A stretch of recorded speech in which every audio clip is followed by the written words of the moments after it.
Hello, everybody. It's James, and I have another CEO Jimbo show for you. Again, on Malaysian Airlines Flight 370 disappearance about 9 years ago, a Boeing 777. If you've been following my videos, I've lost count. This is probably at least six in a row, if not more than that, on this subject. Anyway, it's 5 minutes till midnight here on a Monday night. They plan to post this tomorrow night. This seems to be the time to shoot it after 2 weeks of working on this version since the last one, and so on. So anyway, before I get too far here, this is a tablet I have, Samsung tablet, and um, it's needing charging. So I'm kind of starting with this. I'm down to 1% battery life, and I could just plug it in right here, but then it's kind of in my way. I plug it in somewhere else.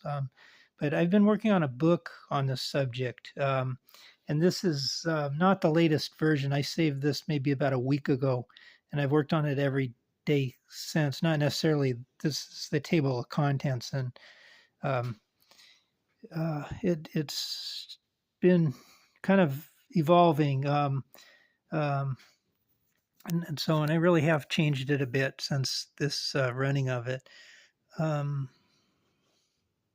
jumped on me there. So I have four sections. Section one is the witnesses. That's still the same. Section two is parts. That's still the same. Section three is navigational nuances. I kind of added and subtleties. So that's more or less the same. And then for other nuances, I added subtleties to that also. I think I cut that out and just plan to leave it in the bottom area. So the basic form is about there. I've been kind of thinking about maybe switching section one and section two around, start with parts and then witnesses. But so far, I haven't done that. I've just been sort of thinking about doing that, but I haven't. I keep deciding not to do that. Anyway, the chapters have significantly changed. I don't even remember what they are. Witnesses. The first one is who is it? It's the lady that saw the plane from the air. It's chapter one, and chapter two are the fishermen in the Andaman Sea area that found it.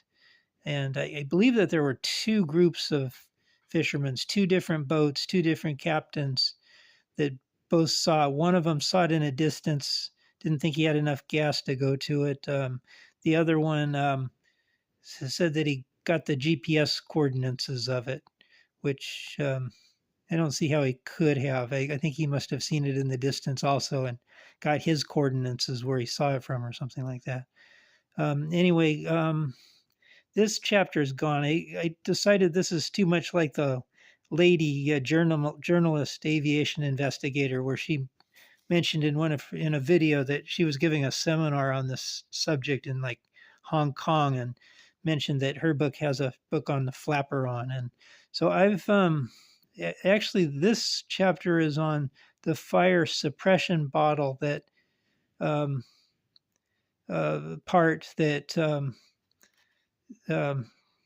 well, it's a part that people think may be a fire suppression bottle from a 777 that was found in the Maldives, and so forth. So I'm chapter five. They're all kind of like almost like little research papers in themselves. It's kind of a research paper on the fire suppression bottle, and the second one was remember what that one is right off now. I think that's the internal pieces that were found in Madagascar. There's like a bulkhead in section, and I think that there's something about like entertainment system part, and there's like I think they said that they found like passenger belongings, but have never really elaborated. So I'm kind of doing research papers per chapter. So, I'll fill you on the details as I get them and so forth as I research that. Um, anyway, chapter 3 is navigational nuances. And I've kind of switched this where radar kind of went down and whisper came up. And I was just working on this today on whisper on chapter 9 and trying to kind of understand where they're coming from, how they think that they have kind of identified where the plane went using whisper, and at the same time trying to like maybe kind of like find flaws in their argument and so forth. Anyway, that's where I'm at on that. In Marset, I haven't really got to the details on that yet.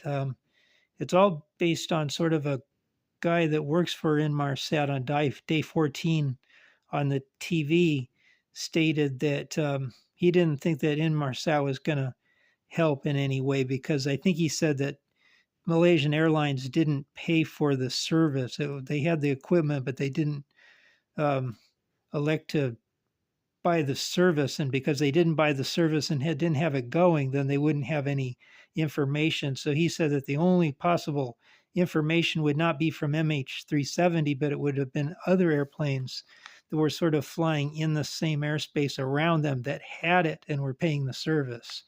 So anyway, more on that. I'm just getting into these as they come up. I tend to work on them like one day I'll work on section, like Monday I'll be working on section 1, and Tuesday I'll be working on section 2, and Wednesday section 3,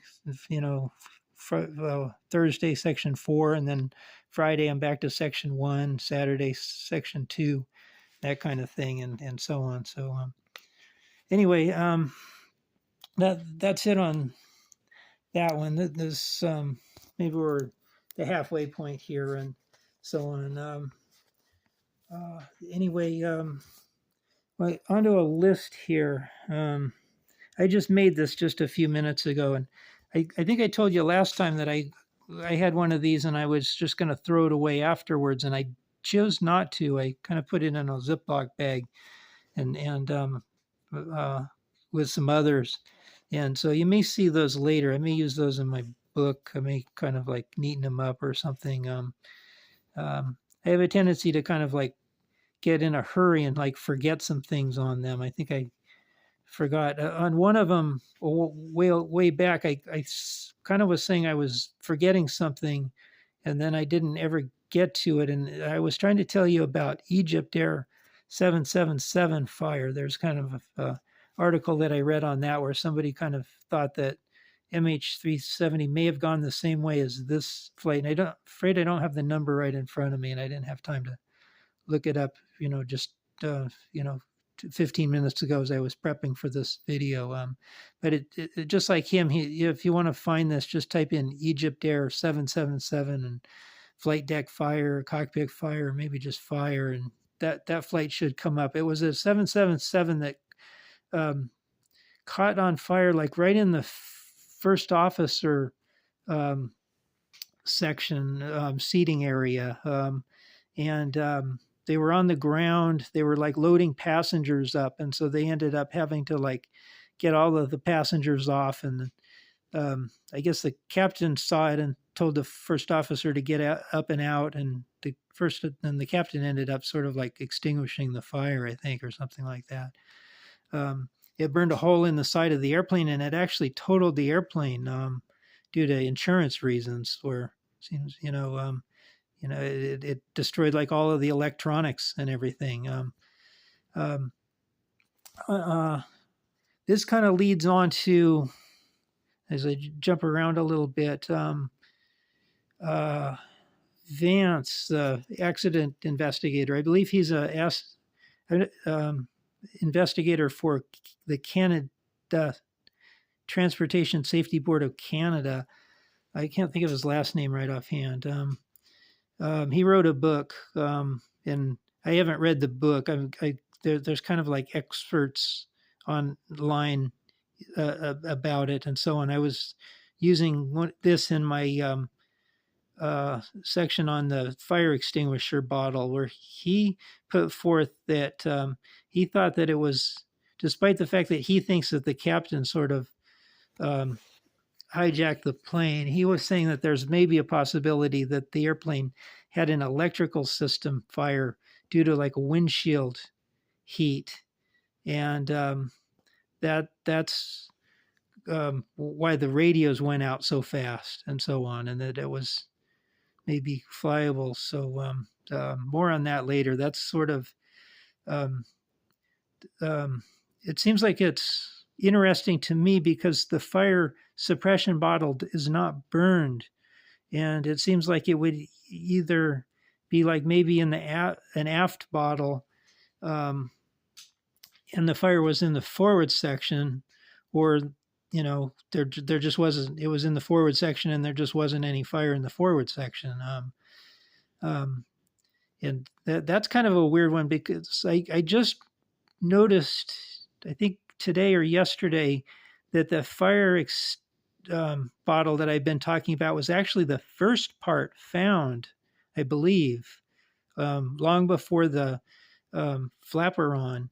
And I didn't know that when I was giving I did a whole video on that, and I kind of had it in my mind that that part kind of came almost last. There was like the gear door that's very last, and I was thinking that bottle was like maybe just before the gear door, but um, somehow it didn't really stir the world like the flaperon for some reason. Anyway, this Waterloo's he lost his wife and two kids, a son and a daughter, on the flight. So it seems like if anybody has theories, he's the one that should have theories and so on. And he had kind of the theory that somebody shot the aircraft down, and it seems like he's kind of changing to maybe he doesn't even know. I think his new talk is you tell me what happened. I don't even know that anymore. And I think he's trying to sue the French government. He's a French businessman, lives in France, and I think that he's trying to get like a Freedom of Information Act type lawsuit or something like that, where his country isn't telling him the first thing about what happened here. And I think he all but has evidence that they must know something and they're not telling him or something like that. This Mr. B is connected to him, where I guess after this crash, somehow this guy, he was told of this guy and he went to see this guy, and this guy basically said that there were two AWACS U.S. Planes that were sort of like around the area, all but following and tracking the MH370 that night. And so, and that kind of coincides with the lady in the sailboat was basically saying that that there were two aircraft that were above what she thought was MH370, which she thought was on fire, and there were like two aircraft that she thought would be helping the other one. She kind of said something to the effect that they were sort of like, looking like they were there because of the one on fire, and so she didn't really need to report it because they would know already. Anyway, list of realism. I don't even know what this one is. And finally, remember lists. If you've been watching my other ones, I'm working on all these lists. I'm coming up. There's so many different angles on why if the plane was like shot down with a missile or something like that. Why? And Waterloo's the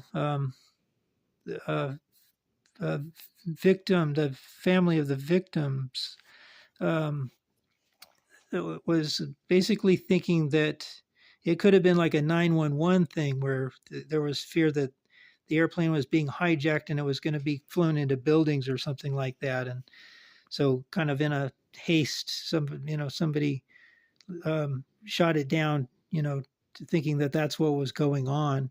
Um, there's another kind of theory in here that, and I think it was kind of from Waterloo's, where he was saying that somebody may have been um, heading to Beijing, um, that somebody else didn't want to be going to Beijing, and so they shot the plane down to keep the people from going. Also, uh, technology. There was kind of talk that maybe the plane was carrying technology to Beijing, and somebody didn't want the technology to get into the hands of the Chinese, and so the plane was shot down.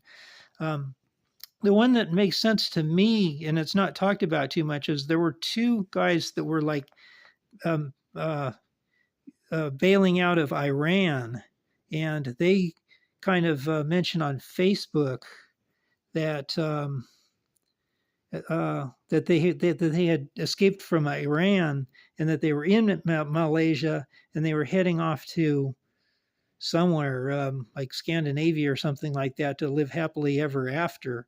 And it seems like that's kind of inviting to the Iranians to shoot it down. But anyway, there's really not much on that one. I've been searching to see if, the vision that I get in my head has any people doing any saying about that, and there doesn't seem to be any. So anyway, that's it for this time. It's like 18 minutes into this, and I hope you can see that I've been working on this. I'm completely not versed in it. I think you'll find that I kind of get the names better and the places and the details. We're just more conversational in all this as I read more. Anyway, please subscribe, like, give a thumbs up, tell all your friends, help me grow the channel and so on. Appreciate it. So long. Have a great day.